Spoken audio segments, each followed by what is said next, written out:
जय श्री कृष्ण। श्रीमद् भगवद गीता द्वितीय अध्याय श्लोक 7। कापुण्यदोषोपहत स्वभाव पृच्छामि त्वां धर्मसम्मूढचेता यच्छ्रेयस्यानिश्चितं ब्रूहि तन्मे शिष्यस्तेऽहं साधिमां त्वां प्रपन्नम्। अर्थ: હવે હું સંકુચિતતાયુક્ત દુર્બળતાને કારણે મારું કર્તવ્ય ભૂલી ગયો છું અને મનની વધતી સ્વચ્છતા ખોઈ બેઠો છું.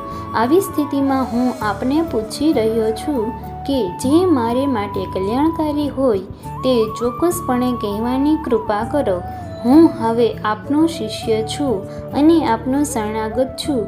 કૃપા કરીને મને ઉપદેશ આપો.